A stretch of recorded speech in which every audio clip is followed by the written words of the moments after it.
बिहार के बोधगया स्थित महाबोधि महाविहार के नियंत्रण से जुड़ी एक खबर सामने आ रही है। महाविहार को पूर्णतः बौद्ध समुदाय को सौंपने की मांग को लेकर देश भर का बौद्ध समाज एक निर्णायक संघर्ष के लिए तैयार है। यह आंदोलन अब देशव्यापी स्वरूप ले चुका है। 12 फरवरी 2026 को भारत के कोने कोने से लाखों बौद्ध समाजजन दिल्ली के रामलीला मैदान में एकत्रित होकर एक ऐतिहासिक आंदोलन करेंगे। नागपुर में हुई पत्रकार परिषद में इस आंदोलन के प्रणेता क्रांतिकारी भंते विनाचार्य ने डिजिटल मीडिया के पत्रकारों को यह जानकारी दी। भंते विनाचार्य ने बताया कि बौद्ध समाज पिछले 134 वर्षों से महाबोधि महाविहार की स्वतंत्रता के लिए संघर्ष कर रहा है। उन्होंने केंद्र और बिहार सरकार पर इस मामले को गंभीरता से न लेने का आरोप लगाया। जी, आप सभी डिजिटल मीडिया न्यूज पोर्टल संघ के सभी सदस्यों को मेरी तरफ से बहुत बहुत धन्यवाद कि आज आपके इस कार्यालय में आना हुआ और इसी माध्यम से एक खास चर्चा कि महाबोधि महाविहार मुक्ति आंदोलन जो 12 फरवरी 2025 से बोधगया में शुरू हुआ और वह आंदोलन 90 दिन बुद्ध पूर्णिमा तक चला। धरना स्थल पे से पुलिस ने गिरफ्तार कर फर्जी मुकदमे लगा के जेल में रखा। उसके बाद संपूर्ण महाराष्ट्र में धम्मध्वज यात्रा निकाली गई और वह यात्रा संपूर्ण महाराष्ट्र में इतनी ताकत के साथ आगे बढ़ती गई कि उसका असर देश के अलग अलग राज्यों पे पड़ा। यात्रा को संचालित करने में मुख्य भूमिका आपके बीच में आप जानते हैं नितिन गजबे जी, राकेश धारगवे जी, रतनदीप रंगारे जी और हमारे तमाम साथियों ने बड़ी मेहनत की।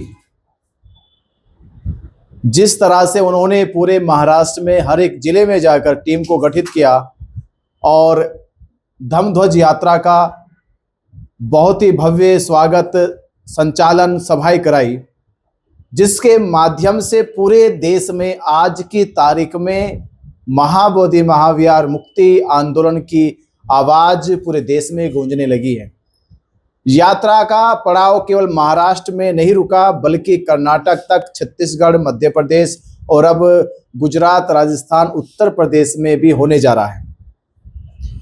ये सब यात्रा के माध्यम से, जनसभाओं के माध्यम से आने वाली 12 फरवरी 2026 को संपूर्ण भारत के बुद्धिस्ट, अम्बेडकरवादी, बहुजन समाज और तमाम वो लोग जो भारत के संविधान में विश्वास रखते हैं और ये मानते हैं कि सभी धर्म, जाति, संप्रदाय, मजहब के लोगों को अपने अपने धार्मिक संस्कार, उपासनाएं, धार्मिक स्थलों की स्वतंत्रता और उन पे उपासना करने का समान अधिकार है।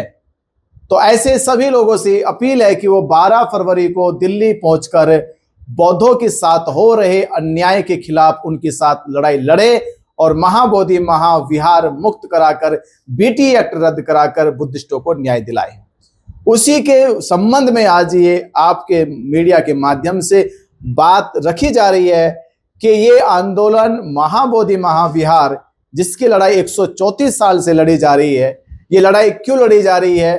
पहले तो ये इसलिए लड़ी जा रही है कि जैसे मस्जिद का प्रबंधन मौलानाओं के पास है, गिरजाघरों का प्रबंधन ईसाई पोप पास्टर के पास है, सिख गुरुद्वारों का प्रबंधन गुरु सिखों के पास है और जैन मंदिरों का प्रबंधन जैन मुनियों के पास है, हिंदू मंदिरों का प्रबंधन हिंदू पुजारियों के पास है, वैसे ही महाबोधि महाविहार का प्रबंधन संचालन बौद्ध भिक्षुओं को मिलना चाहिए। इस लड़ाई का पहला सबसे बड़ा उद्देश्य है।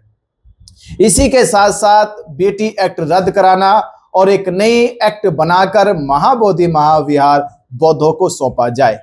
2002 में यूनेस्को ने जब महाबोधि महाविहार को वर्ल्ड हेरिटेज से सम्मानित किया और ये कहा कि महाबोधि महाविहार केवल भारत के बुद्धिस्टों और विश्व के बुद्धिस्टों का केवल मात्र धार्मिक स्थल नहीं है बल्कि ये पूरे विश्व के मानव कल्याण का, ज्ञान का प्रतीक है, शांति का प्रतीक है। उसी दिन से विश्व धरोहर के रूप में उसको स्थापित किया गया। तो यूनेस्को ने 2002 के निर्देशन में कहा था कि महाबोधि महाविहार परिसर जो आज कुल ही एकड़ जमीन में है वो 1.5 किलोमीटर रेडियस तक, यानी वहां कोई मार्केट, कोई दुकान, कोई कॉलोनियां नहीं होनी चाहिए, क्योंकि वो एक वर्ल्ड लेवल की साइट है। वो विश्व के तीसरे सबसे बड़ी आबादी का धार्मिक स्थल है। तो उसका रख रखाव, उसका सौंदर्य और उसका जो परिसर है वो बहुत ही आधुनिक होना चाहिए। उसके लिए यूनेस्को ने 2002 में 1.5 किलोमीटर रेडियस खाली कराने का जो प्रस्ताव दिया था, उस पे भी आज तक केंद्र सरकार और बिहार की राज्य सरकार अभी तक कोई एक्शन नहीं ले पाई।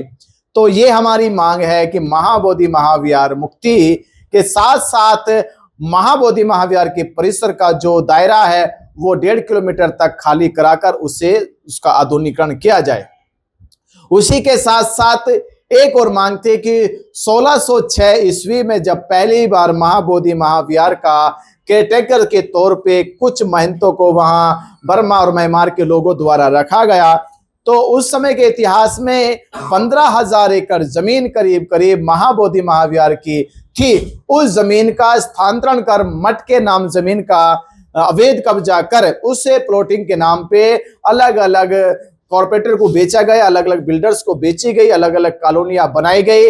यहां तक कि हजारों एकड़ जमीन मगध यूनिवर्सिटी को भी दान में दे दी गई थी।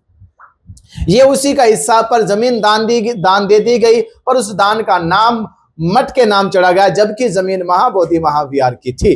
तो ये भी हमारी मांग रहेगी कि सरकार से कि 1606 ईस्वी से लेकर